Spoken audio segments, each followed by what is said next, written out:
ఆ జలంధరుని దళపతిని చేయడం. ఆ రోజు నుంచి ప్రజల్ని వాడు హింసించడం మొదలు పెట్టాడు. ఇది తెలియకుండా రాజుగారిని యువరాలని మభ్యపెట్టాడు.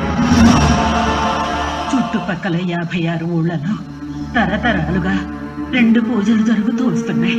ఒకటి విత్తనాలు నాటేటప్పుడు చేసే విత్తన పూజ, ఇంకొకటి కోతలు కోసేటప్పుడు చేసే పంట పూజ. ఆ పాపాత్ముడు జలంధరుడు వచ్చిన తర్వాత పంట పూజే జరగలేదయ్యా. రేపు లేదెల్లుండి పంట పూజ జరగాలి, కానీ జరగదయ్యా. జరుగుతుందమ్మా. రేపు లేదు, ఎల్లుండి బసివి కోనలో పంట పూజ జరుగుతుంది. అది జరిగేంత వరకు నేను మీతోనే ఉంటాను. ఈ పులి వీరుడు తన కోసం బతికేవాడు కాదమ్మా, ప్రజల కోసం బతికే